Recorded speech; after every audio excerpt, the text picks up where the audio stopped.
नमो अर्हन्ताणं नमो सिद्धाणं नमो आयर्याणं नमो वज्रायाणं नमो लोये सवसाहूणम् ऐसो पंच नमोकारो सव पावपनासनो मङ्गलानं च सवेशम् परमं हवै मङ्गलम् परमं हवै मङ्गलम्।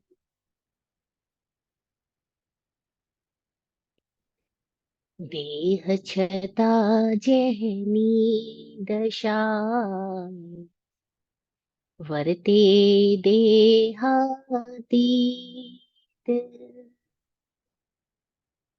ते ज्ञानी चरण हो वंदन अगणित हो वंदन अगणित।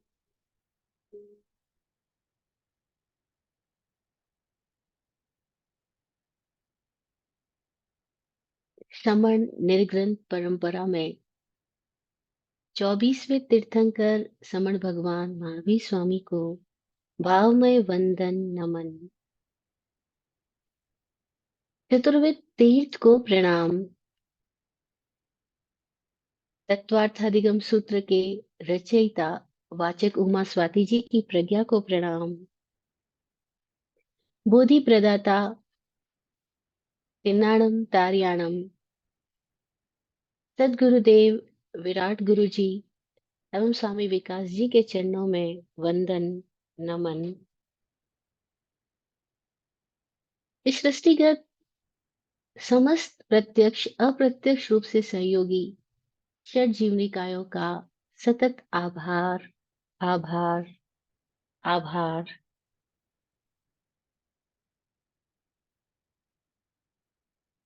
और नॉर्थ कैरोलिना के स्वाध्याय संघ का भी आभार, जिसके निमित्त से ये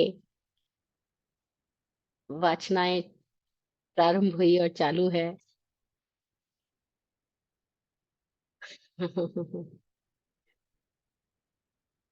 मोक्ष शास्त्र तत्वार्थाधिगम सूत्र के ये सेकंड चैप्टर में हम हैं, जहां जीव का वर्णन किया जा रहा है। जीव क्या है? जीव को 5 तरह के भावों से समझाया जा रहा है।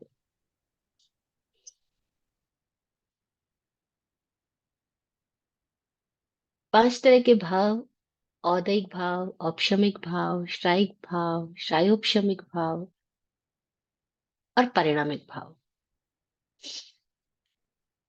पिछले कई सत्रों से सेशन में हम लोग ये सुन रहे हैं, औदैक भाव वह है जो सतत हमारे भीतर चल रही भावनाएं, विचार, कषाय, यादें, स्मृतियां, कल्पनाएं, आकांक्षाएं, तमन्नाएं, वो सब कुछ जो हमारे भीतर चल रही है, हमारे मन मस्तिष्क में चल रही है, हमारे शरीर में यात्रा कर रही है, हमारी इस पूरी जीवन धारा में जो भी परिस्थितियां प्रकट हो रही है, वो सब कुछ औदिक भावों की वजह से हो रही है। इस औदिक भाव को प्रबुद्ध जनों ने 21 भेदों में बताया है। औपशमिक भाव को 2 भेदों में हमने सुना, सम्यक्त्व और चारित्र, उपशम संकेत उपशम चारित्र, क्योंकि उपशम केवल मोह कर्म का ही होता है।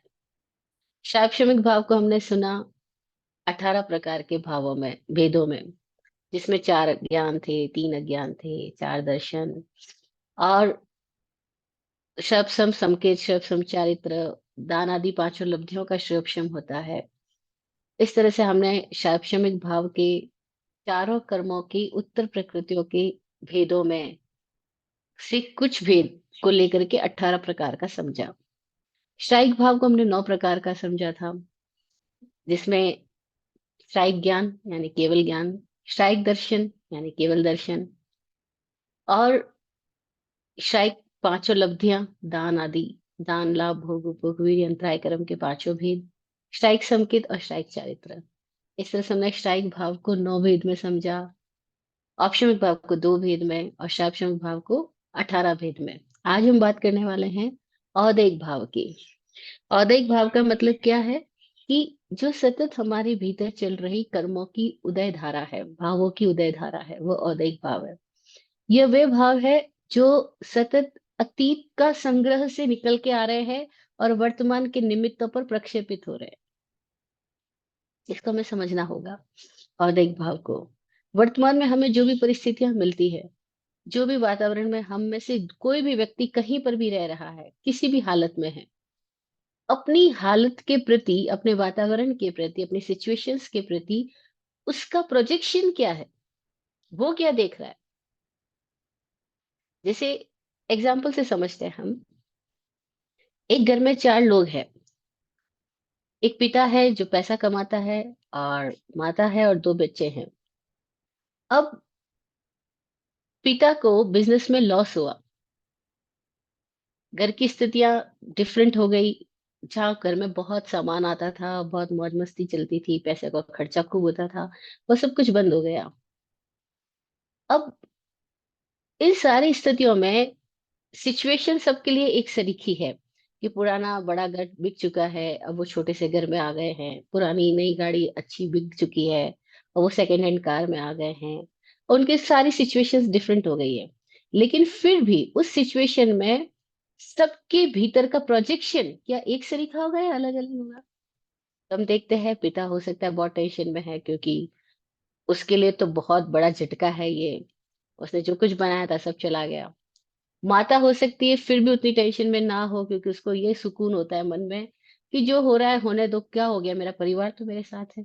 क्या पता उसने अपने भीतर कोई एक स्थिति को पकड़ रखा है, और बाकी सिचुएशंस के प्रति वो काफी न्यूट्रल हो जाती है। अब 2 बेटे हैं। उनमें से बड़ा बेटा जो कॉलेज जा रहा था, उसको तो बड़ी तकलीफ हो रही है, क्योंकि पहले खूब खर्चा करता था, पैसा उड़ाता था, मौज मस्ती अब उसकी रुक गई है, खर्चे कम हो गए हैं।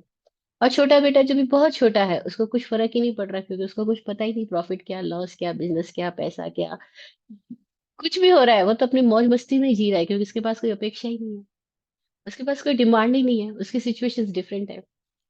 तो हम देखते हैं कि सिचुएशन एक होते हुए भी सबकी उदय की अवस्थाएं डिफरेंट ही होगी, सबके प्रोजेक्शन प्रोजेक्शन डिफरेंट ही होंगे। क्यों? क्योंकि सबके भीतर की अपेक्षाएं अलग अलग है। तो जो औदिक भाव है वो क्या है कि हमारे सामने जो भी निमित्त हालात आते हैं, उन हालातों में हमारी दृष्टि कैसा प्रोजेक्शन करती है, एक तो वो औदिक भाव है। और जो निमित्त हालात आ रहे हैं वो भी औदिक भावों की वजह से ही आ रहे हैं। इसीलिए निमित्त हालात जैसे हमको मिल रहे हैं, वो भी हमारे ही भावों का प्रतिबिंब है, प्रकटीकरण है। और हमारे भाव इस समय जैसे है वैसे वो निमित्त हालातों को परसीव कर रहे हैं। औदिक भावों का हमें दोनों अर्थों में समझना होगा, तो फिर मजेदार स्थिति पैदा हो जाएगी। जनरली लोग क्या बोलते हैं कि सिचुएशंस आती है, उसको बोलते हैं कि ये कर्मों का उदय है। जैसे किसी की बीमारी आ गई, बोलते हैं कर्मों का, असाता वेदनीय कर्म का उदय आ गया, बीमारी आ गई, है ना। किसी को लॉस लग गया तो बोलते हैं अंतराय कर्म आ गया, इसको लॉस हो गया, इसका पैसे रुक गए, ये हो गया, वो हो गया, ठीक है।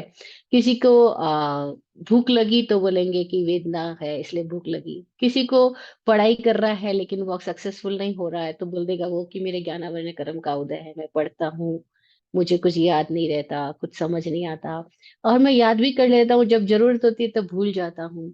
तो ऐसे हर कोई व्यक्ति अपने सिचुएशंस को कर्मों का उदय मान लेता है कि ये सिचुएशन है, वो इन इन कर्मों की वजह से है, तो ये कर्मों के उदय का इम्पैक्ट है कि मेरे पास ये सिचुएशन में जी रहा हूँ।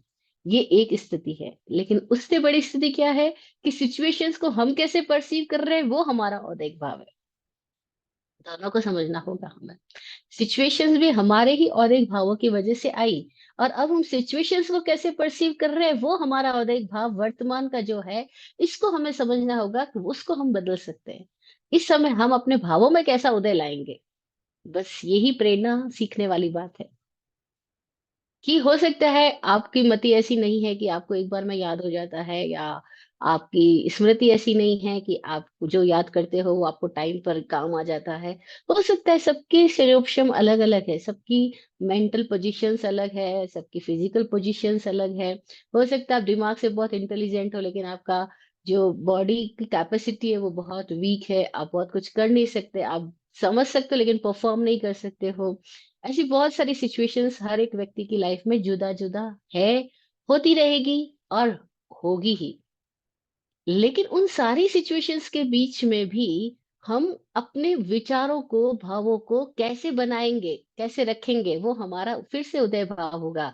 और इस उदय भाव को हमें समझ में आ जाए कि सिचुएशंस कैसी भी आई, मेरे किसी भी उदय की वजह से आई, लेकिन आज मैं इसको कैसे लेता हूँ, ये मेरे हाथ में है। ये मेरे हाथ में है। जो ये समझ लेता है वो मजेदार स्थिति में पहुंच जाता है। तो औदिक भाव क्या है, इसको 21 भेदों में जो समझाया है इन वाचिक उमा स्वाति जी ने, उस 21 भेदों की बात भी हम कर लेते हैं। ये सूत्र नंबर 6 है, जो औदिक भाव के 21 भेदों की व्याख्या कर रहा है। ये सूत्र है संस्कृत में: गति, कषाय, लिंग, गति, कषाय, लिंग, मिथ्या दर्शन, अज्ञान, असंयत, असिद्धत्व, लिश्यास, चतुष्चतुस्त्रये कई कई कई षड भेदा। संस्कृत में ना थोड़ा डिफरेंट है। गति, कषाय, लिंग, मिथ्या दर्शना, अज्ञान, असंयता, असिद्धत्व, लिश्यास, चतुष्चतुस्त्रये कई कई कई षड भेदा। ये भेद है 21। गति, सबसे पहला नाम है गति। गति के 4 भेद है: नरक, तिर्यंच, मनुष्य, देव। कषाय, कषाय के 4 भेद बताए: क्रोध, मान, माया, लोभ। गति कषाय, लिंग, लिंग के 3 भेद बताए: स्त्रीलिंग, पुरुषलिंग, नपुंसक लिंग। फिर अज्ञान, मिथ्या दर्शन। मिथ्या दर्शन बोलो, अज्ञान बोलो, बात एक है, फिर भी यहाँ 2 अलग अलग भेद बताए गए: मिथ्या दर्शन और अज्ञान। फिर असंयत अवस्था, वैसे एक ही बात है, मिथ्या दर्शन बोलो, अज्ञान बोलो, तो असंयत अवस्था तो है ही। फिर भी उन्होंने डिफरेंट अलग से इसका नाम लिया, असंयत अवस्था। फिर बताया असिद्धत्व, यानी सिद्ध स्थिति नहीं होना। अब असिद्धत्व कह दिया तो सारी बात ही आ गई, क्योंकि जो सिद्ध नहीं है उसमें तो सारे उदय हो ही रहे हैं। जो सिद्ध हो गया वही उदय से मुक्त हुआ, या यूं कह दो जो उदय से मुक्त हो गया वही सिद्ध हुआ। तो खैर, असिद्धत्व भाव बताया। फिर बताया लिश्या, लिश्या के 6 भेद। इस तरह से इन सब भेदों को मिला करके गति 4, कषाय 4, लिंग 3, मिथ्या दर्शन, अज्ञान, असंयत, असिद्धत्व और लेशिया के 6 भेद, ये सब मिला करके हो गए 21 भेद। इन 21 भेदों को उदय भाव के अंतर्गत लिया गया है। और यहाँ समझने की बात यह है कि इतने सारे नामों को ना लेकर के खाली असिद्धत्व कह दें तो भी पर्याप्त है। क्योंकि जो भी सिद्ध नहीं है, जो भी परफेक्ट नहीं हुए हैं, जो भी मुक्त नहीं हुए हैं, उन सब की स्थिति ऐसी है कि उन सब के भीतर उदय तो है ही, सतत उदय तो चालू ही है। क्यों उदय चालू है? क्योंकि वो भेद विज्ञान को उपलब्ध नहीं हुए हैं। तो जो कुछ भी उनके भीतर हो रहा है वो उनको प्रभावित कर रहा है। एक बार कोई व्यक्ति भेद विज्ञान को उपलब्ध हो जाता है, खुद, वो खुद क्या है उसको जान लेता है, और वो जो नहीं है उसको भी पहचान लेता है। दोनों के बीच में जो भेद पैदा हो जाता है, वो क्या है और वो क्या नहीं है, दोनों के बीच में। अभी हमारी स्थिति क्या है कि हम क्या है वो हमें पता नहीं है, और हम क्या नहीं है उसको हम अपना पता बता रहे हैं। अभी हमारी सिचुएशन क्या है, हम क्या है वो हमें पता ही नहीं है कि हम हैं क्या। और हम क्या नहीं है उसके साथ इतने इंडल्ज हो चुके हैं कि हम उसी को अपना रूप मान बैठे हैं। तो अभी हम सब मिथ्या दर्शन में हैं, या यूं कह दे अज्ञान में है, या यूं कह दे असंयत अवस्था में है, और या यूं कह दे कि असिद्धत्व है। और जब तक असिद्धत्व है तब तक हम सब के भीतर जो कुछ भी होता है, हमारे चारों ओर भी जो कुछ होता है, वो सब कुछ के साथ हम प्रभावित होते जाते हैं, और हम प्रवाहित भी होते जाते हैं। हम उनके इम्पैक्ट में भी जाते हैं, और फिर उनके साथ इन्वॉल्व होकर के, इंडल्ज होकर के, न जाने कौन कौन सी नई नई घटनाओं का निर्माण भी करते चले जाते हैं। जैसे बीमारी आई तो हम बीमार हो जाते हैं। फिर हम ये नहीं कहते कि बीमारी कहीं और है और मैं कहीं और हूँ। हम ये नहीं कहते शरीर बीमार पड़ा है, हम ये नहीं कहते कि बीमारी आई तो आने दो, मुझे क्या। हम क्या कहते हैं, ओ मैं बीमार हो गया। तो हमने क्या किया, बीमारी के साथ अपने आप को एकाकार बना लिया। ऐसे ही फेलियर हुई तो हम क्या बोलते हैं, मैं फेलियर हुआ। हम ये नहीं बोलते कि सिचुएशन डिफरेंट हुई, किसी दिन सब कुछ फेवर हो रहा था, किसी दिन फेवर में नहीं हो रहा है, लेकिन इससे मुझे क्या फर्क पड़ता है, मैं तो जो हूं सो हूं। लेकिन हम ऐसे देख ही नहीं सकते कि सिचुएशन अलग है और हम अलग है। क्यों? क्योंकि अभी हमें अपने आप का बोध नहीं हुआ है। जिस व्यक्ति को खुद का बोध हो जाता है, उसको फिर पता होता है कि सिचुएशंस कुछ भी हो, मेरा क्या बिगाड़ सकती है। इसी को भेद विज्ञान बोला, कि एक आदमी भेद विज्ञान को उपलब्ध हो जाए कि मैं क्या हूं और क्या नहीं हूं। मैं ये शरीर नहीं हूं, मैं ये दिखने वाला व्यक्तित्व नहीं हूं, मैं ये मन बुद्धि इंद्रियां नहीं हूं, मैं ये चित्त में उठने वाले विक्षेप प्रक्षेप नहीं हूं, मैं ये तरंगे नहीं हूं। जिसको ये समझ आ गया, उसके बाद में बड़ी डिफरेंट स्थिति होती है। फिर कैसी भी सिचुएशन आए, जैसे भगवान महावीर आज कैसी भी सिचुएशन में आ जाए, कान में कोई कील भी ठोक जाए, तो भी उनको प्रभावित नहीं किया जा सकता। क्यों नहीं किया जा सकता? क्योंकि उन्होंने ये जान लिया है कि ये कार अलग है और ये ड्राइवर अलग है, ये नौका अलग है, ये नाविक अलग है। जो चलाने वाला है नाविक वो डिफरेंट है, और जो नौका है, ये जो शरीर है, वो डिफरेंट है। कार अलग है, ड्राइवर अलग है, ये भेद विज्ञान उन्हें हो चुका। अब उनके सामने कैसी भी सिचुएशन आए, क्या हो सकता है, कोई फूल मालाएं पहनाए तो क्या, कोई गाली गलौज करे तो क्या, कोई सम्मान करे तो क्या, कोई अपमान करे तो क्या। काशनाथ भगवान के चरणों में पद्मावती अपना जीवन समर्पित कर दे, उनको अपने शीश पर बिठा ले तो क्या, और कमट आकर के उनके ऊपर मूसलधार बारिश कर दे, उनके ऊपर ज्वालामुखी छोड़ दे तो क्या। पार्श्वनाथ भगवान दोनों स्थिति में एक समान रह सकते हैं, रह रहे हैं। क्यों रह रहे हैं? क्योंकि वो मूल स्वरूप को जान गए कि उनका जो अस्तित्व है, उसको ना कोई अग्नि जला सकती है, ना कोई वायु उड़ा सकती है। उनका जो अस्तित्व है, उसको कोई प्रभावित कर ही नहीं सकता है। उन्होंने अपने मौलिक मौलिक रूप को, अपने अस्तित्व को, अपने वास्तविक चेहरे को जान लिया है। जिसने अपना वास्तविक रूप जान लिया, उसको उदय प्रभावित नहीं करता। अन्यथा तो उदय में आई हुई हर स्थितियां प्रभावित करती है, और आदमी नए नए उदयाधीन स्थितियों में बहता चला जाता है। फिर नए नए प्रोजेक्शन करके, नया परसेप्शन करके, नया रिएक्शन करके, वो फिर धक्का, गाड़ी पहले चली रही थी वो उसमें और धक्का मारता जाता है, यानी और नया ईंधन डालता जाता है, और उसकी ये संसार यात्रा जारी ही रहती है। क्यों हमारी संसार यात्रा जारी है? क्योंकि जो भी उदयाधीन स्थितियां आती है, हम उस स्थितियों के साथ हम फिर नया नया एक्शन रिएक्शन करते चले जाते हैं, और तब ये संसार की यात्रा समाप्ति नहीं होती, बनी रहती है। तो बताया गति, चारों गति क्यों है? औदिक भाव की वजह से है। अब ये गति का मतलब क्या है? अब तक हमें सिखाया गया कि मरने के बाद जीव जिस स्थान पे जन्म लेता है, उसको गति कहते हैं। ये गड़बड़ परिभाषा हमको बचपन से सिखा दी गई है। लगभग जितने भी अ, जैन समुदाय के लोगों ने गति आगति का थोकड़ा सीखा होगा, चार गतियों के बारे में सीखा होगा, 25 बोल सीखा होगा, क्योंकि 25 बोल में पहला ही बोल ये सिखाया जाता है कि गति चार है, नरक गति, तिर्यंच गति, मनुष्य गति, देव गति। और वहां हमको गति की परिभाषा बचपन में सिखा दी जाती है कि मरने के बाद जहाँ जीव पैदा होता है, उसको गति कहते हैं। बस यही गड़बड़ हो गई। गति का मतलब है सतत हो रहा मूवमेंट, सतत चल रही। गति कभी रुकती थोड़ी है। गति यानी मोशन, इन मोशन। और जीव हमेशा मोशन में ही है। हम सभी लोग सतत परिवर्तन में ही है, सतत गति में ही है। ऐसा क्या एक भी क्षण है, चाहे हम कितने भी स्थिर बैठे हो, तब भी हमारे भीतर कोई गति ना चल रही हो? Is it possible?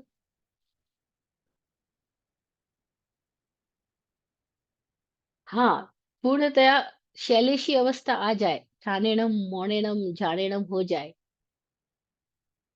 व्यक्ति तन मन वचन तीनों से ही मौन और मुक्त हो जाए, उस समय ही गति रुकती है। अन्यथा जब तक हम शैलेशी अवस्था, यानी पर्वत की तरह, शैलेश की तरह स्थिर ना हो जाए, तब तक तो सतत गति चालू ही है। और वो जो गति चालू है, वो चार भेदों वाली है। यहाँ बताया है गति के चार भेद है, चतुष और गति क्या है? हम चाहे हमारा शरीर हम स्थिर भी कर ले, तब भी हमारे भीतर तो सतत चल ही रहे हैं ना। सांस चल रही है, खून की धारा बह रही है, प्राणों का संचार हो रहा है, विचार और भावनाएं सतत उदित होती जाती है। मन के तल पर विचार आते जाते हैं, शरीर के तल पर भाव प्रकट होते चले जाते हैं, और फिर उन भावों में अलग अलग स्थितियां पैदा होती है। कभी क्रोध पैदा होता है, बैठे कोई कारण नहीं है तो भी क्रोध आ रहा है। आप हैरान होगे, आपके आमने सामने कोई कुछ नहीं बोल रहा है, तब भी आपके भीतर किसी समय उदासी आ रही है, किसी समय खुशी आ रही है। माहौल ने कुछ नहीं किया, तब भी भीतर चल रहा है। तो आप समझ सकते हो, ये औदैक भाव है, ये उदय में आ रहा भाव है। चाहे सिचुएशन कैसी है नहीं है, लेकिन आपके भीतर से इसी समय न जाने क्यों दुख आ रहा है। अब आपको पुरानी बातें याद आ करके दुख आता जा रहा है। कोई क्या करे? एक बार बचपन में मैं किसी एक प्रोग्राम में गई थी, जहाँ किसी के घर में शादी होने वाली है। तो पूरा परिवार सम्मिलित हुआ, मैं भी उसमें साथ थी, और मैं देख रही थी कि जिनकी बेटी की शादी हो रही है, आ, उसके परिवार के बहुत सारे लोग रो रहे हैं। तो मुझे हैरानी हुई। शादी हो रही है, एक तरफ से सब लोग खुशियां मना रहे हैं, मिठाइयाँ खिला रहे हैं, बैंड बाजे बज रहे हैं, बहुत प्रोग्राम के अंदर बहुत सारे डांस वगैरह हो रहे हैं, गीत गाने हो रहे हैं, और ये बैठे लोग रो भी रहे हैं। तो मुझे समझ नहीं आया रो क्यों रहे हैं। तो एक बुजुर्ग महिला को मैंने सुनते हुए देखा कि वो इसलिए रो रही है। वो बता रही है कि इसके दादाजी आज होते तो इसको कितना, मतलब दादाजी को कितना मजा आता। वो रोज सोचते थे मेरी पोती की शादी कब होगी, और वो पहले ही चल बसे। वो अपने पति को याद करके, यानी इसके दादा को, लड़की के दादा को याद करके रो रहे हैं। उसकी माँ इसलिए रो रही है, मेरी बेटी मेरे से दूर चली जाएगी। उसके पापा इस भी इसलिए रो रहे हैं कि बेटी दूर चली जाएगी। अब मैं सोच रही हूँ, फिर ये शादी कर ही क्यों रहे हैं? एक तरफ से रोए भी जा रहे हैं, एक तरफ से शादी भी कर रहे हैं। तो इसका मतलब क्या हुआ? तो फिर समझ में आया मुझे कि ये खुशी और गम जो है, वो सब डिफरेंट डिफरेंट है। कोई तो खुश हो रहा है, कोई दुखी हो रहा है। सिचुएशन तो एक ही है, शादी हो रही है, शादी हो रही है, इसमें कोई लोग तो बहुत खुशियां मनाने के लिए इकट्ठे हुए हैं, और उन्होंने बुलाया भी इसीलिए था शायद। और यहाँ बैठ करके लोग रो रहे हैं। अब ये याद कर करके क्यों रो रहे हैं? जो चला गया उसको क्यों याद कर करके रो रहे हैं? लेकिन रोए जा रहे हैं, क्या कर सकते हैं? क्योंकि वो पुरानी यादों को लेकर के, उसके साथ जुड़ करके, उसमें नई अपेक्षाएं जोड़ करके, फिर आज की स्थिति की तुलना करके, फिर मन मन का काम ही बड़ा मजेदार है। मन बड़ा कारीगर है, बड़ा कुशल कलाकार है। उसको कहाँ पे क्या लाना है वो ले आता है। उसको जब खुशियां लानी है तो खुशियां ले आएगा, गम लाना है तो गम ले आएगा। और इतनी मजेदार स्थिति है मन की, कि जब बसंत आ रहा होगा तो वो पतझड़ को रो रहा होगा, जब पतझड़ होगा तो बसंत को रो रहा होगा। पुराने लोग बोलते थे, रे मन तू न समझ में आए। हाँ, बसंत में तो आंसू बहाए और पतझड़ में मुस्काए। रे मन तू न समझ में आए। भाई, तेरा कुछ भरोसा ही नहीं है। तू कभी पतझड़ में तो मुस्कुरा देता है, और बसंत में तू आंसू बहा देता है। तो ये उदय की स्थितियां आती है। और ये उदय में कौन ला रहा होता है? बड़ी मजेदार बात है। हम कहते हैं हम थोड़ी उदय में लाते हैं, ये तो हम क्या करें, पिछले कर्मों का परिणाम है कि ये स्थितियां आई। नहीं नहीं, पिछले कर्मों का परिणाम है कि ऐसे निमित्त आए। लेकिन उन निमित्तों को हम किस तरीके से लेंगे, ये हमारा वर्तमान का विवेक है। बस यही डिफरेंस समझने वाली बात है। हमारा प्रेजेंट में हमारी अवेयरनेस क्या है, हमारी अंडरस्टैंडिंग क्या है, हमारी मैच्योरिटी क्या है, हम अपने जीवन के प्रति कितने तटस्थ हो पाए हैं, कितने समझदार हो पाए हैं। तो हम इस नाटक का मजा लेंगे तटस्थ होकर के, और इन्वॉल्व भी नहीं होंगे। और इन्वॉल्व भी हो जाएंगे तो भी इंडल्ज नहीं होंगे। किसी घटना को हम प्रभाव लेकर के नहीं आएंगे। हम मौज में रह सकते हैं। इट इज पॉसिबल कि हम मजे में रह सकते हैं, सिचुएशन जो मर्जी हो। तो गति क्या है? हमारे भीतर सतत चल रही भावधारा चार आयामों वाली है। जब वो क्रोध से भरती है, जब वो दुख से भरती है, जब वो दर्द और पीड़ा से भरती है, जब वो गमगीन यादों से भर जाती है, जब वो निराशा से भर जाती है, जब वो तुलना से भर जाती है, जब हमारे भीतर की भावधारा हमको पीड़ित कर रही होती है, हमको दुखी कर रही होती है, उसको नरक गति कहा। वह है नरक गति। तो इस समय हमारी भावधारा क्या है? एक फकीर के पास एक राजा पहुंचा। राजा ने उस फकीर को पूछा कि तुम धार्मिक लोग बड़ी स्वर्ग और नरक की बातें करते हो, इन बातों में क्या सार है? मरने के बाद कोई आके बोलता नहीं कि मैं स्वर्ग में बैठा हूँ, स्वर्ग में बड़ा सुख है। ना कोई नरक का आदमी बोलता है कि मैं नरक में बैठा हूँ, बड़ा दुख है। इन सब बातों को कैसे माना जा सकता है? तुम बकवास क्यों बोलते हो कि स्वर्ग है नरक है? फकीर हंसता जा रहा है, हंसता जा रहा है। और राजा अपने तर्क वितर्क फकीर के सामने रखता जा रहा है, रखता जा रहा है।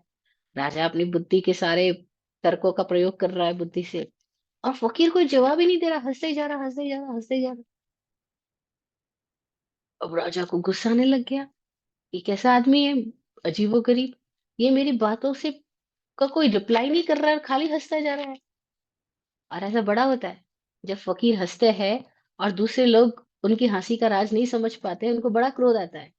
वो बड़े मन ही मन तिलमिला जाते हैं कि ये हंस क्यों रहा है आदमी। मैं देखती हूँ स्वामी जी के पास कई लोग आते हैं, अपने अपने अपने तरह के प्रश्न पूछते हैं, और स्वामी जी हंसते ही जाते हैं, हंसते ही जाते हैं, हंसते ही जाते हैं। उनके हंसी का कोई लिमिटेशन ही नहीं कि वो 2 मिनट रुक के हंस के रुक गए। वो हंसते ही जा रहे हैं, हंसते ही जा रहे हैं, हंसते ही जा रहे हैं, और सामने वाला व्यक्ति अपने भीतर ना जाने क्या क्या स्टोरी बुनता जा रहा है, बुनता जा रहा है, बुनता। तो वो समझ ही नहीं पा रहे कि हंस क्यों रहे। वो सोच रहे हैं, हमें तो बुद्धिमानी का क्वेश्चन कर रहे हैं और ये बुद्धुओं की तरह हंसते जा रहे हैं। हाँ, बुद्धू और बुद्ध पुरुषों में थोड़ी ही डिफरेंस होता है। दोनों हंसते हैं, दोनों रोते हैं, लेकिन बुद्धू रोता है किसी मनोग्रंथि के अधीन होकर के, और बुद्ध मन से मुक्त होकर के। लेकिन कौन समझ पाएगा? और वो फकीर हंसता जा रहा है और राजा को क्रोध चढ़ता जा रहा है। फिर फकीर जवाब देने की बजाय राजा को गाली देना शुरू कर देता है। राजा कोट पटांग बोलता है, बेवकूफ, मूर्ख, जिद्दी, हठी, क्रोधी, तू दुराचारी, ये वो। राजा को तो भयंकर क्रोध आता है, वो तलवार निकाल लेता है। जैसे ही वो तलवार निकालता है फकीर की गर्दन उड़ाने के लिए, क्रोध से भर के फकीर जोर से हंस के बोलता है, देख पहचान, यही तो है नरक। समझ आया नरक क्या है? राजा कांप गया, क्योंकि फकीर की आवाज एक अलग ही स्तर से निकलती है, एक अलग ही तल से पैदा होती है और अलग ही दम के साथ आती है। और राजा को बोला, ये है नरक। राजा ठहर गया। फकीर अब मुस्कुराते हुए बोलने लगा, राजन, ऐसा नहीं है कि नरक कोई मरने के बाद होने वाली घटना है। अभी जब तुम क्रोध से भर रहे थे, तुम्हारे भीतर क्या महसूस हो रहा था? क्या वो स्वर्ग का सुख था? नहीं ना, नरक था ना। यही नरक है। और थोड़ी देर बातों में लगा करके फकीर ने राजा की तारीफ करनी शुरू कर दी। राजा एकदम हल्का फुल्का हो गया, प्रसन्नचित हो गया, और वो फकीर के चरणों में सिर झुकाने लगा, जो झुका ही रहा था। अब फकीर ने उसको रोका और बोला, ये है स्वर्ग। देख तेरे भीतर क्या चल रहा है। अब तेरे भीतर हल्कापन है ना, प्रसन्नता है, प्रेम फैला तेरा। तेरे भीतर कोई एक अलग स्थिति पैदा हुई कि तू झुकने को तैयार हो गया। ये कैसे हुआ? बस यही स्वर्ग है। नरक और स्वर्ग मर के बाद होने वाली घटना नहीं है, ये गति है। गति का मतलब क्या है? सतत हो रहा परिवर्तन, सतत हमारे भीतर हो रहे movements, motions. We all are in motion at every moment. बस उसी का नाम गति है। अब ये गति क्यों है? क्योंकि कषाय है। कषाय क्या है? हमारे भीतर का कशैलापन। कषाय यानी मलिनताएं, कशैलापन। कषाय मतलब हमारे भीतर का तनाव, जिसको कषाय शब्द बोला ज्ञानियों ने। उसको आज के लैंग्वेज में हमें कुछ बोलना हो तो उसको हम तनाव बोलेंगे, टेंशन बोलेंगे। क्योंकि कषाय शब्द कैसे बना? कश आय। कश यानी खिंचाव, खींचना, तानना, कसना। कश, कसना। और आय, आय यानी इनकम, उसकी आवक। तो जहां से खींचतान की आवक हो रही है, उसको कषाय बोला। और खींचतान को ही हम तनाव बोलते हैं, तन आव। तन यानी तन्ना, आव यानी आवक। तनाव बोलो, कषाय बोलो, स्ट्रेस बोलो, टेंशन बोलो, both all are similar words. ये कषाय चालू है हमारे भीतर, खींचतान चालू है। क्यों खींचतान चालू है? क्योंकि हम जो है वो हमें पता नहीं, हम जो नहीं हैं, वो हमने अपने आप को मान रखा है। इसको बोला मिथ्या दर्शन। मिथ्या दर्शन का मतलब क्या हुआ? मिथ्या यानी इल्यूज़न। इल्यूज़न को देखना, यानी भ्रम में जीना। भ्रम में जीने की वजह से क्या होता है, हमने क्या भ्रम बना रखे हैं? हमने चारों ओर भ्रम ही भ्रम खड़े कर रखे हैं। सबसे पहला भ्रम मान रखा है, मैं ये हूँ। फिर भ्रम मान रखा है, तुम ये हो। अब मैं ये, तुम ये। बस यहाँ भ्रम के फिर तो संतान ही संतान है। पहला भ्रम यहाँ से शुरू होता है, मैं ये हूँ। मैं क्या हूँ तो मुझे पता नहीं, पर मैंने मान लिया मैं ये हूँ। और फिर उस भ्रम से कितनी संतानें पैदा होती, फिर पूरी संसार की यात्रा उस भ्रम से पैदा होती जाती है। हर जगह पर हम किसी को मानते रहते हैं, मेरा भाई है, मेरा बहन है, मेरा शरीर है, मेरा व्यक्तित्व है, मेरा नाम है। नेम, फेम, सक्सेस, फेलियर, सब हमने जो मना रखे हैं, वो सारे भ्रम है। उसमें एक भी सच नहीं है। लेकिन ये भ्रम हमें सच लगते हैं, क्यों? क्योंकि हम इन्हीं भ्रमों में पले पूसे गए हैं। इन्हीं भ्रमों में हमारा पालन पोषण हुआ। इन्हीं भ्रमों में हम बड़े हुए हैं। चारों ओर इल्यूजन ही इल्यूजन हमें दिए गए। नहीं, हम स्कूल में थे तो कहते थे बस 8th हो जाए, बस फिर 10th हो जाए, बस फिर 12th हो जाए, बस फिर कॉलेज में एडमिशन हो जाए, और फिर कॉलेज में एडमिशन हो जाए, अब ये डिग्री मिल जाए, अब ये हो जाए, वो हो जाए तो सक्सेस है, वो हो जाए तो तुम फेलियर हो, वो हो जाए तो तुम्हारा नाम है, वो हो जाए तो तुम बदनाम हो। ये सब कुछ हमें क्या दिए गए? Everything is illusion. और इल्यूजन्स में हमको अलग अलग तरीके के स्टैंडर्ड्स दे दिए जाते हैं। और हम उन इल्यूजनरी स्टैंडर्ड्स को पास आउट करने के लिए पूरी जिंदगी अपनी सारी यात्रा करते रहते हैं। ये मिथ्या दर्शन, अज्ञान, असंयत अवस्था है। और इन्हीं की वजह से क्या है, हमारे भीतर कषाय चालू। अब कषाय कैसे आते हैं? तनाव से आते हैं। तनाव का मतलब क्या हुआ? कि हम जो है वह हमें पता नहीं, फिर हम कुछ होना चाहते हैं। जब हम कुछ और होना चाहते हैं तो हमारे भीतर एक तनाव पैदा हो गया। ईसा मसीह अपने शिष्यों के साथ यात्रा कर रहे हैं, और देखते एक जंगल के अंदर अलग अलग तरीके के फूल खिले हुए हैं। एक जगह लिली के फूल खिले हुए हैं। उन फूलों को देख करके ईसा मसीह अपने शिष्यों को बोलते हैं, देखो, ये लिली के फूल जो है ना, वो सम्राट सोलोमन से भी ज्यादा खुश है, ज्यादा नसीब वाला है। शिष्य बोलते, ऐसे कैसे? सम्राट सोलोमन उस समय का वह सम्राट है जिसके पास खूब ऐश्वर्य है, खूब मौज शौक के साधन है। लेकिन ईसा मसीह क्या बोल रहे हैं कि लिली के फूल उससे ज्यादा सुंदर है, सम्राट सोलोमन से ज्यादा, उससे ज्यादा खुश नसीब है। शिष्य बोलते, वो कैसे? क्योंकि लिली के फूल अपने फूल होने से राजी है, और सम्राट सोलोमन जहाँ है वहां से राजी नहीं है। हम भी देखें हमारी स्थिति क्या है। हम जहाँ है वहां पर राजी नहीं है। हमें कुछ और बनना है, हमें कुछ और होना है, हमें कुछ और पाना है, हमें कहीं और जाना है, कहीं और, कुछ और। इसका मतलब क्या हुआ? जहां है वहां से हमने अपना खिंचाव बना लिया, तनाव बना लिया।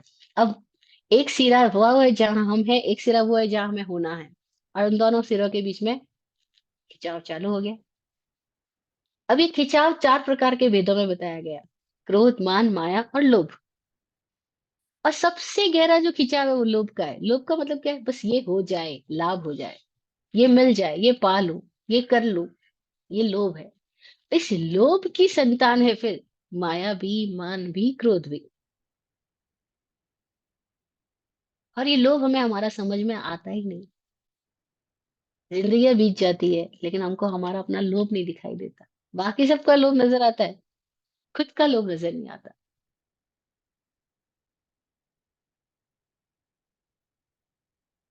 ये सारे सूत्र क्यों रचे गए? इसलिए कि हम अपना चेहरा देख सके इस आईने में, खुद को देख सके हम कहाँ खड़े हैं। इसलिए नहीं हम ये तत्व चर्चा या सूत्रों की चर्चा कर रहे हैं कि हमें सूत्रों का ज्ञान हो, या दुनिया का ज्ञान हो, या लोगों का ज्ञान हो। हम ये सारी बातें इसलिए कर रहे हैं कि हमें अपना भान हो जाए, अपना भान जग जाए, अपनी बीमारी समझ आ जाए कि हाँ, मेरे भीतर कैसे लोभ का उदय रहता है। और फिर उसी लोभ के उदय के अधीन बन करके मैं कैसी कैसी माया रचता हूँ, यानी कैसे कैसे भ्रम पैदा करता हूँ, कैसे कैसे स्टैंडर्ड्स बनाता हूँ। फिर उन माया में ही अपना अभिमान की पुष्टि चाहता हूँ,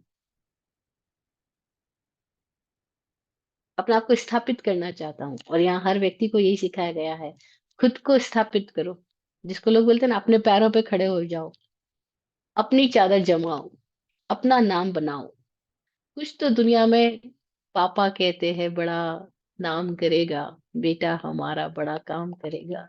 बस ये सारे माया, भ्रम, स्टैंडर्ड्स हमारे भीतर इतने गहरे चले जाते हैं। फिर जब हम कर पाते हैं तो मान पैदा होता है, और नहीं कर पाते तो क्रोध पैदा होता है। हमने पहले भ्रम पैदा किए, फिर भ्रमों में ही अपनी मान्यताएं स्थापित कर दी, अपना सारा सपना स्थापित कर दिया, और हमको सपने देखने सिखाए गए। फिर उन सपनों को सच करने के लिए हमको भगाया गया, और फिर हम भागते ही जाते हैं। एक बहुत प्यारी कहानी मैंने पढ़ी कुछ दिनों पहले। एक लड़की बोलती है मुझे सक्सेसफुल होना है, एक रानी को। तो रानी बोलती है बहुत आसान बात है, तुम भागना शुरू करो और भागते जाओ, भागते जाओ। देखो, वो एक जगह है जहाँ आकाश और धरती दोनों मिल रही है। तुम उस जगह को जब छू लोगे तो तुम सफल हो जाओगी। वो बोली हाँ, ये बात तो सही है, मैं आकाश और धरती को छू लूंगी जहाँ पे दोनों मिलते हैं, बस मैं सफल हो जाऊंगी। अब वो भागना शुरू करती है कि धरती और आकाश वो सामने मिलते हुए दिखाई दे रहे हैं। फिर क्या होता है? स्टोरी बताने की जरूरत ही नहीं, सबको पता है कि धरती और आकाश मिलते हुए दिखाई देते हैं, लेकिन जब पास जाओ तो, पता लगता है अभी भी मिलते हुए दिखाई दे रहे हैं, लेकिन कभी हाथ नहीं लगते। बस ऐसी हमारी स्थिति होती है। और जब ये स्थितियां, हमारे सपने पूरे नहीं हो पाते, तो हम क्रोध से भर जाते हैं, हम डिप्रेशन में चले जाते हैं। ये सब क्या है? हम बोलते हैं कर्मों का उदय है। अब भाई, ये कर्मों का उदय हुआ ही क्यों है? क्योंकि हमारे भीतर मिथ्या दर्शन है, रॉन्ग परसेप्शन है, इल्यूजन्स में हम जी रहे हैं। इसीलिए साधक की शुरुआत ही इस पॉइंट से होती है कि उसका दर्शन संकित हो जाए। और दर्शन संकित हो जाए मतलब वो सही सही देख ले, यथा तथ्य देखना सीख जाए। और यथा तथ्य कौन देखना चाहता है? अगर मैं चोर हूं और मुझे कोई चोर कह दे, मुझे कितना बुरा लगता है। मैं अपने यथार्थ रूप को नहीं देखना चाहता हूँ कि हाँ मैं चोर हूँ तो हूँ, स्वीकार कर लूं। लेकिन मैं हूँ चोर और दिखाना चाहता हूँ साहूकार। अब मेरी गति क्या हो गई? तिर्यंच गति हो गई, मायावी हो गई, तिरछी हो गई। और इस तरह से हम सब तिरछे बने पड़े हैं। हम सीधे सीधे नहीं है, सीधे सपाट लोग नहीं है। हम सारे लोग तिरछे हैं, क्योंकि हम है कुछ, बोलते कुछ, करते कुछ, दिखाते कुछ। और जब तक ये स्थितियां हैं, विराट गुरु जी सम्मतम प्रार्थना के पहले ही बोल में लिखते हैं कि इस देह से स्वयं को अच्छा प्रमाणित करने का प्रयास कदापि न हो। संकित होने की जो प्रार्थना के 21 सूत्र विराट गुरु जी ने दिए, उनमें पहला सूत्र ही वो देते हैं कि इस देह से स्वयं को अच्छा प्रमाणित करने का प्रयास कदापि न हो। और हम सब यही करते जाते हैं, अपनी देह से यानी अपने अपने आप से स्वयं को अच्छा प्रमाणित करने का प्रयास करते जाते हैं। बस यही तिरछी गति पैदा हो गई। तो गति में नरक कहाँ आया, समझ आया? जब क्रोध, निराशा, घृणा, वैर, वैमनस्य, द्वेष, ईर्ष्या, पीड़ा, खुद को दुख दे रहे हैं, ये नरक गति है। ऐसे ही खुद के भीतर तिरछापन है, बांकापन है कुछ दिखाते कुछ, बताते कुछ, कुछ चाह तेरी कुछ करता है, कुछ सोच रहा कुछ डरता है। ये तिर्यंच गति हो गई। और ऐसी तिरंज गति सतत चालू है, हमें दिखाई पड़नी चाहिए। दिखाई पड़ने लग गई तो गति विलुप्त हो जाएगी, नहीं दिखाई पड़ रही, इसीलिए गति में हम गतिमान बने जा रहे हैं। हम तटस्थ नहीं हो पाते। तटस्थ होने का मतलब क्या हुआ? कि कोई तट पे स्थित हो गया, कोई किनारे पे रुक गया, कोई ठहर के खुद को देखने लग गया। कोई ठहर के खुद को देखने लग गया तो तिरछापन भी चला जाएगा। लेकिन देख नहीं रहा है तो तिरछापन चालू ही है। और फिर इस तिर्यंच गति में आदमी क्या करता है? मायावी होता जाता है। तिरछा आदमी मायावी, और मायावी आदमी तिरछा। गति और कषायक दोनों इंटर लिंक्ड है, एक दूसरे से जुड़े हुए हैं, एक दूसरे में मर्ज है। कषा है तो गति, गति है तो कषा है।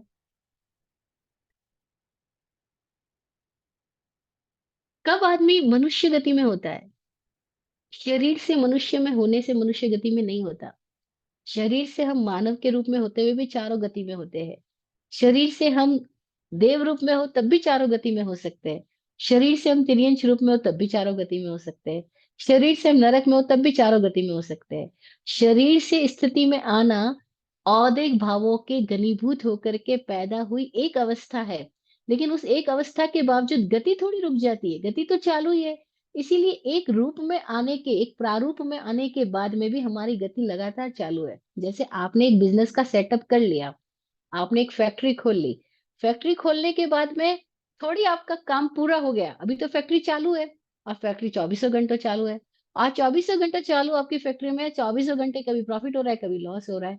तो फैक्ट्री स्थापित होना एक घटना हुई, और फैक्ट्री का लगातार चालू रहना और उसमें प्रॉफिट लॉस बने रहना, वो भी सतत होने वाली घटना है। ऐसे ही हमारी एक स्थिति हो गई कि हमने एक शरीर की आकृति तक आ गए। हाँ, कुछ भावों का घनीभूत रूप हुई हमारी ये आकृति है। ये जो शरीर की आकृति है वो भी यूं ही नहीं पैदा हो गई। ये भी हमारे ही भाव कैसे एक ही तरह की अवस्था में बार बार बार बार बार बार बार बार होकर के जब फ्रीज्ड हो गए, जब घनीभूत हो गए, तब उन्होंने एक नया आकार दे दिया। उस आकार से हमारे भीतर में कभी मनुष्य का शरीर आ गया, कभी किसी और तरीके का शरीर आ गया। तो ये हम बोलते हैं कि हम इस शरीर में यानी मनुष्य गति में है। हाँ, इस शरीर में है तो ये मनुष्य गति की वजह से है। लेकिन इस शरीर में होने के बाद भी हम मनुष्य गति में है या नहीं, ये क्वेश्चन मार्क है। क्योंकि हम लोग चारों गति में चौबीसों घंटों में लगातार घूमते जा रहे हैं।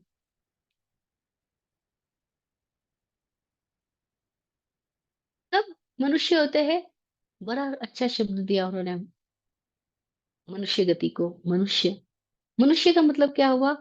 वह जो अब अपने मन का सजगता से इस्तेमाल कर रहा है, वह जो मननशील है, वह जो विवेकवान है, उसको मनुष्य बोला। मननात मनुष्य।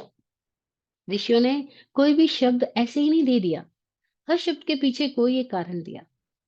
हर शब्द की व्युत्पत्ति है। और वो शब्द सेल्फ इंट्रोडक्टरी है कि वो शब्द क्या बता रहा है। वो बता रहा है मनुष्य, मननात मनुष्य, जो मनन कर रहा है, जो विवेकवान है, जो बोध पूर्वक जी रहा है, वो मनुष्य। अब बोध पूर्वक है हम अवेयर है, तो हमें समझ में आता है हमें क्या खाना क्या नहीं खाना, कैसे बोलना कैसे नहीं बोलना, हम क्या है क्या नहीं है, क्या चीज ऐसी है जो हमारे प्राणों में, हमारी स्थिति में सुधार लाती है, मौज लाती है, आनंद लाती है। कौन सी चीज ऐसी है जो हमारी स्थिति में हमें भटकाती है, हमें परेशान करती है। तो हम अपना विवेक का उपयोग करके अपने आप को सम्यक दिशा में ले जा रहे हैं, तो हम मनुष्य गति में। और हम माया में जा रहे हैं तो हम तिर्यंच गति में। हम लोभ में चल रहे हैं, वो तो सतत चल ही रहे हैं, क्योंकि लोभ की वजह से ही बाकी सारे कषाय बन रहे हैं। लोभ में चल रहे हैं यानी हम सतत तनाव में हैं। और सतत तनाव में है तो वो तनाव का फिर अलग अलग लेवल है, उस तनाव के अलग अलग लेवल पर अलग अलग स्थितियां पैदा होती जा रही है। फिर ये जो चारों गति में हमारा सतत संचार हो रहा है, यह सतत होने वाला संचार ही कब कब कौन कौन सी गति में हमारा गहरी गहरी पेट बनती जाती है, वैसी वैसी आकृति हमारे भीतर पैदा होती जाती है। तो कई इंसानों के भीतर जानवर पैदा हो जाते हैं और कई जानवरों के भीतर भी इंसान पैदा हो जाते हैं। बड़ी मजेदार घटनाएं घटती है। कई स्वर्ग के देवताओं के भीतर में भी आसुरी स्त्रियां पैदा हो जाती है, क्रोध वैमनस्य ईर्ष्या पैदा हो जाती है।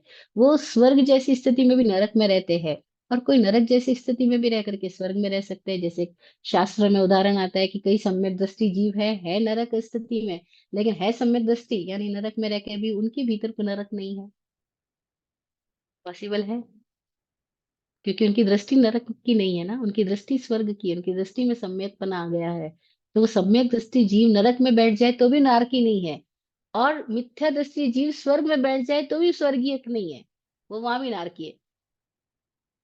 मनुष्य सारे सुख साधनों के बीच में बैठ के भी दुखी रह सकता है, और मनुष्य सारे प्रकार के अभावों के बीच में रह करके भी सुखी हो सकता है, मौज में हो सकता है तो फकीर। भाई महावीर जब घर में थे तो राजकुमार थे, लेकिन घर छोड़ दिया, जंगलों में चले गए, अभी क्या है? बुद्ध राजकुमार थे, लेकिन जिस दिन राजपाट छोड़ करके जंगलों में निकल गए, अब क्या है? लेकिन उनकी मौज को कौन रोक पाया? कोई राजपाट उनकी मौज को थोड़ी प्रभावित कर सकता है। उनकी मौज अपनी मौज है, स्वतंत्र मौज है। तो ऐसी स्वतंत्र मौज का जो मालिक हुआ, वो बुद्ध हुआ, वो मानव हुआ, वो असली मनुष्य हुआ, क्योंकि उसके भीतर का बोध जागा। तो ये चार गति चार कषाय, ये औदिक भाव से है। स्थितियां हमारे ही भीतर से आ रही है, लेकिन इन स्थितियों में हमें कैसे विवेक पूर्वक जीना या नहीं जीना, ये हमारा वर्तमान का जो विवेक है, वही प्रायोपशमिक है, प्रायोपशमिक भाव है। और इस वर्तमान के विवेक का हम जितना ज्यादा आ, मौत से जीना और विवेक पूर्वक जीना शुरू कर देते हैं, उतनी उतनी हमारे भीतर ऐसी स्थिति आती है कि जो स्थिति आई वो चली गई, वो प्रभाव नहीं दे पाई, रंग नहीं दे पाई, हमें रंगित नहीं कर पाई, हमको दुखी नहीं कर पाई, पीड़ित नहीं कर पाई। स्थिति आई और चली गई, जैसे बादल आया और गया, उसको श्राइक भाव बोला। श्राइक हो गया, खत्म हुआ। क्या हो गया? पीड़ा भी आई तो चली गई, मौत भी आई तो चली गई, बीमारी भी आई तो चली गई। हमारे हमको प्रभावित नहीं कर सकती है। क्यों नहीं प्रभावित कर सकती है? क्योंकि हमने अपने भीतर अपने आप को जान लिया, भेद विज्ञान हो गया। जिसको भेद विज्ञान हुआ, यानी समकित स्थिति पैदा हो गई। अब उसका जो चरित्र है वो शायिक समकित शायिक चरित्र होने लग गया। बस, तो फिर कोई उदय उसको पीड़ित नहीं करता है। अब वो असंयत नहीं रहता, संयत हो जाता है। अन्यथा असंयत रहता मतलब खुद के ही कंट्रोल में नहीं है हम, खुद का संतुलन हमने पाया ही नहीं, खुद को ड्राइव करना हमें आया ही नहीं। और बड़ी मजेदार बात क्या है, चारों ओर से धर्म के नाम पे जो शिक्षाएं हमको दी जा रही है, चाहे वो इंडिया में हो या अमेरिका में हो या कहीं पर भी हो, वो सारी शिक्षाएं इस भांति दी जाती है कि आदमी को ये बताया जाता है कि तुम कर्मों के अधीन हो। कर्म तुम्हारे, जैसे तुम्हें नचवाएंगे तुम्हें नाचना पड़ेगा, बस ये पूरी उल्टी शिक्षा दे दी गई। हम उदय के अधीन नहीं है। उदय होगा, लेकिन हम अधीन हो या ना हो, ये हमारा निर्णय है। और सारे महाराज लोग भी ऐसी शिक्षा देते जाते हैं। और मैं हैरान होती हूँ, जब मैं युवा लोगों से बातचीत कर रही होती हूँ, 2 दिन पहले एक युवक का फोन आया और बोल रहा है मैं बड़ी परेशानी में हूँ, मेरी अपनी स्थितियां, मेंटल स्थितियां ऐसी है वैसे, उसने अपनी सारे प्रॉब्लम्स बताई। और फिर बोलता है कि साधु संत बोलते हैं कि ऐसा तो कर्मों की वजह से होता है, और ये कर्मों के उदय को तो भोगना ही पड़ता है, क्योंकि कर्म का जब उदय होता है तो आदमी क्या कर सकता है, तुम ज्यादा से ज्यादा कुछ भी कर लो, लेकिन जो तुम्हारी स्थिति है इस कर्म के उदय में, तो तुम्हें जाना ही पड़ेगा। मैंने कहा बस गड़बड़ सिखा दिया, पूरा कर्मोदय। पहली बात, उन्होंने कैसे बता दिया कि तुम्हारे पास कर्मों का उदय है? कैसे बता दिया कि ऐसा होने ही वाला है? ऐसे हमारे भीतर मान्यताएं पैदा हो जाती है। हम अपनी जिम्मेदारी खुद लेने की बजाय पास्ट कर्मों पे डालते जाते हैं। तो औदिक भाव को समझने में बड़ी भूल ये हो जाती है। हम ये मान लेते हैं कि ये तो उदय में आया है, अब हम क्या कर सकते हैं। नहीं, हम इस क्षण क्या उदय में लाएंगे, इसके लिए हमारे पास चुनाव है। यही तो मनुष्य जाति की विशेषता है कि उसके पास चुनाव है। चुनाव करने की स्वतंत्रता है, कि वो जो भी स्थितियां सामने आई है, चाहे वो मन में आई है, तन में आई है या वातावरण में आई है, उन तीनों के साथ में वह बोध पूर्वक जिए, वह उससे बिना पीड़ित हुए उसमें से कैसे गुजर जाए।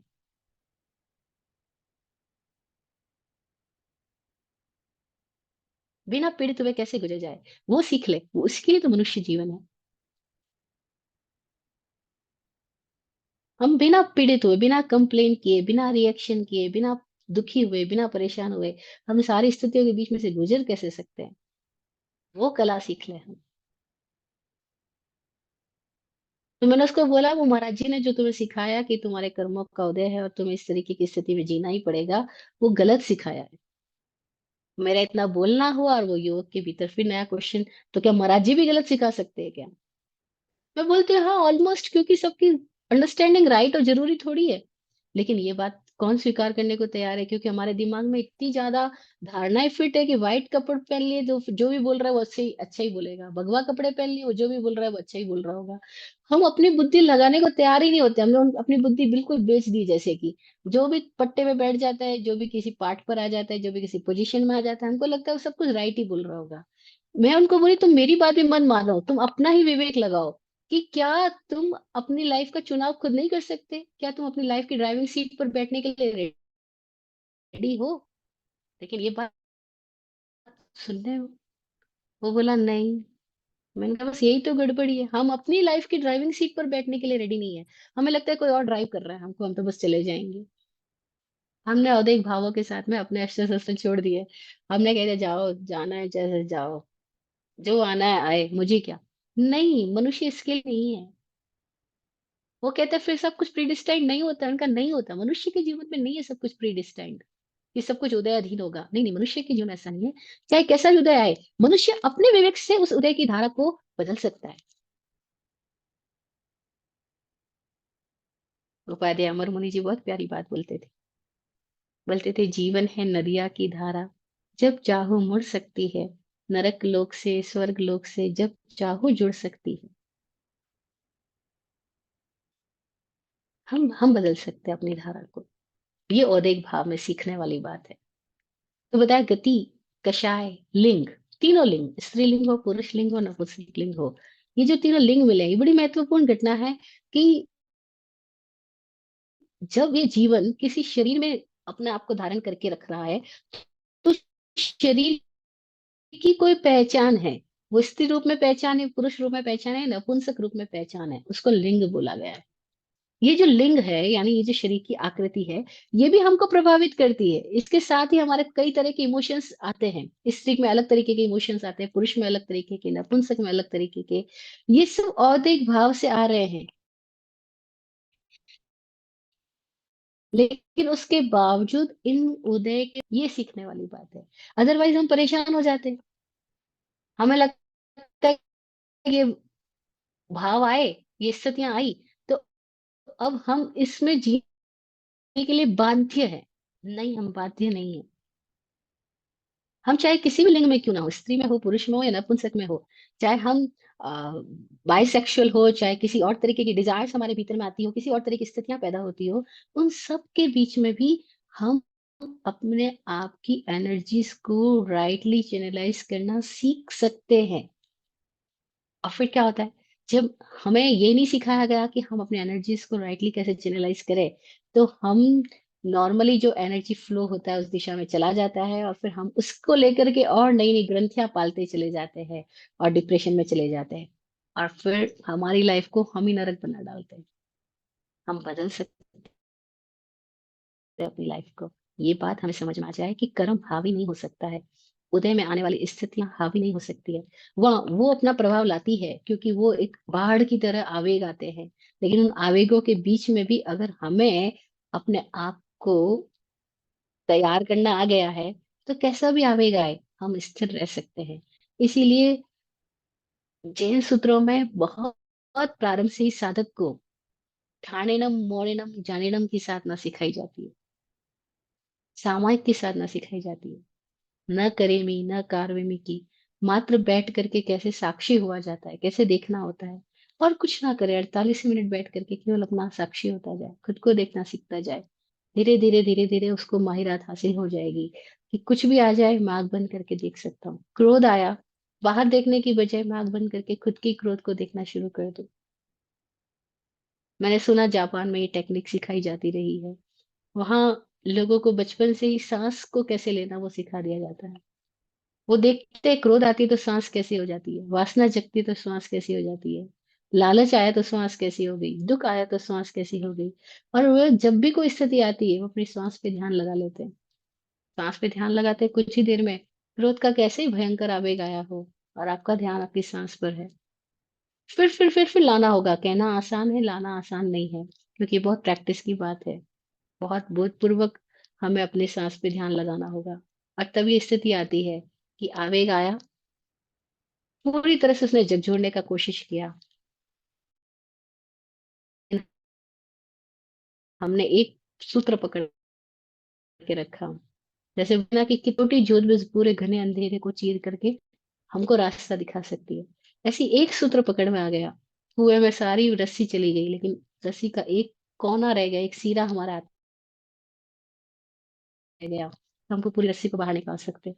एक सूत्र हाथ में आ गया, अपनी सांस को कैसे ध्यान में रखना। बस वो श्वास की परीक्षा करते करते, विपश्यना करते करते, या अपने काया की संवेदनाओं की परीक्षा करते करते, या अपने मन की स्थितियों की परीक्षा करते करते ये स्थिति में आ सकते हैं कि उसके बाद उदय में आने वाली स्थितियों से हम बिना लिप्त हुए उनको गुजरते हुए देख लें। और अगर थोड़े भी, हमें थोड़े प्रयासों से भी, थोड़े अभ्यासों से भी एक बार भी हमारे भीतर ये स्थिति आ गई कि हाँ, हम परिवर्तनों के साक्षी रह सके, बस, तो फिर हमारे हाथ में सूत्र लग गया।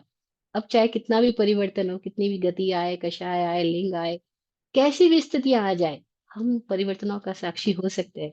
जिसको साक्षी होना आ गया, वो श्राइक भाव में प्रवेश कर गया।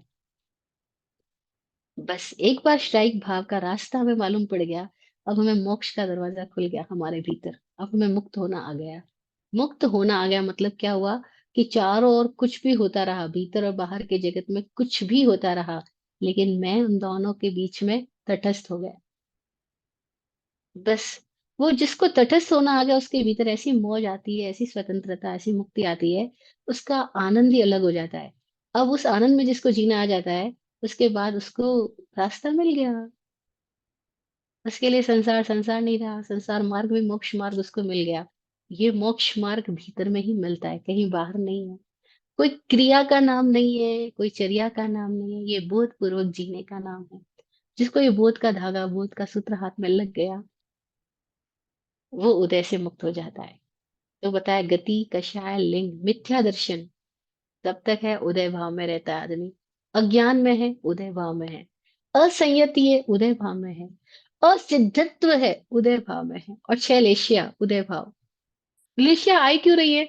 लेशिया का मतलब क्या है कि हमारे भीतर जो भावधारा चल रही है, उसकी वजह से हमारे व्यक्तित्व में एक अलग ही चुंबकीय वातावरण बन जाता है।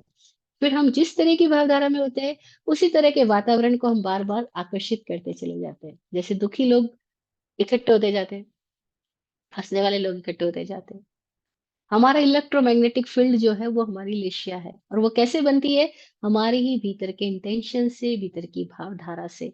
फिर जिस तरह की भावधारा में रहने के हम आदी हो जाते हैं, उसी तरह की स्थितियों में हम बार बार खींच लिए जाते हैं, या उसी तरह की स्थितियों को हम खींच लेते हैं। और फिर उसी तरह की स्थितियों में हमारा लगातार गमनागमन चालू हो जाता है। ये सब इंटरलिंक्ड है, सारे वर्ड्स। और सारे वर्ड्स को एक ही वर्ड में कह दे तो असिद्धत्व। सिद्ध नहीं हुआ, यानी सफल नहीं हुआ, यानी खुद में बैठा नहीं, प्रतिष्ठित नहीं हुआ, अपने स्वरूप में जागा नहीं। बस उसके ये सारे संसार के भेद है। असिद्धत्व है तब तक सारे औदिक भाव है। औदिक भावों को 21 भेदों में समझाया गया है। कहने को तो एक ही नाम कह दो असिद्धत्व, कहने को एक ही नाम कह दो असंयत्व, कहने को एक ही नाम कह दो मिथ्या दर्शन। एक ही वर्ड से भी समझ में आ सकता है, लेकिन नहीं आता है, शायद इसीलिए बार बार कहा गया। या बार बार इसलिए कहा गया कि क्या पता किस किस अपेक्षाओं से आदमी जाग जाए, है ना। कैसे भी हो, हम जाग जाएं, हमें समझ आ जाए कि कैसे हम मिथ्या दर्शन, अज्ञान, असंयता, असिद्धत्व और लेशिया के इन सारे भेदों में हम उलझते रहते हैं। ये औदिक भाव के कारण से स्थितियां आती है, भीतर भी बाहर भी।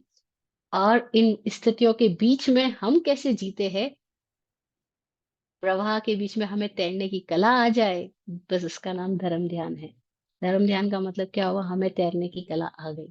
तैरने की कला आ गई, तब हम किसी भी स्थिति में हम तैरते जाएंगे और मुक्त होते जाएंगे। मुक्त होते जाए, इसी क्षण से हम मुक्त होते रहे।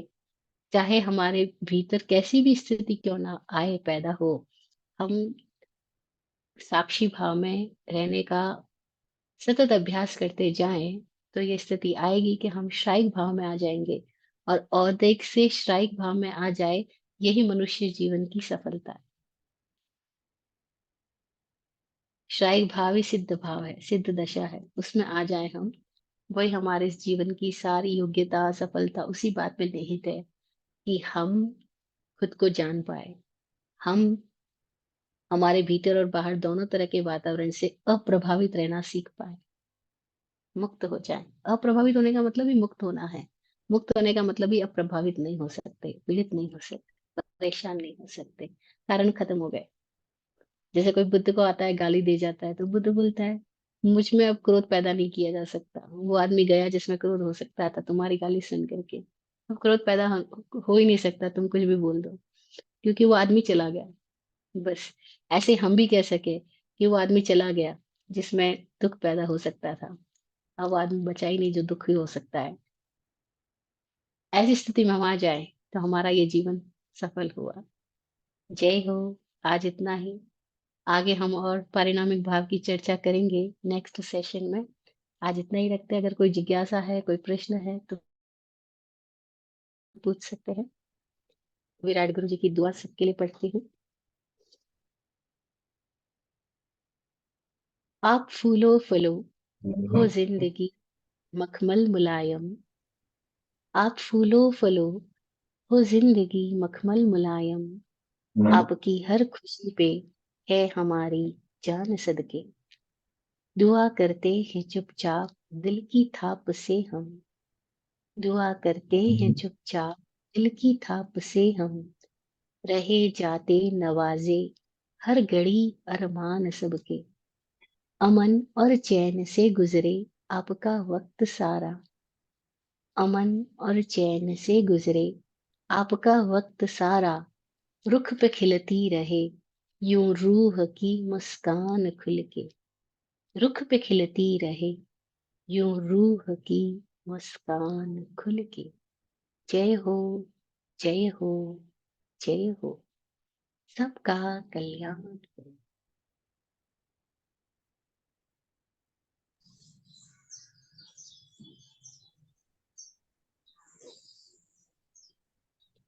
ओम शांति, शांति।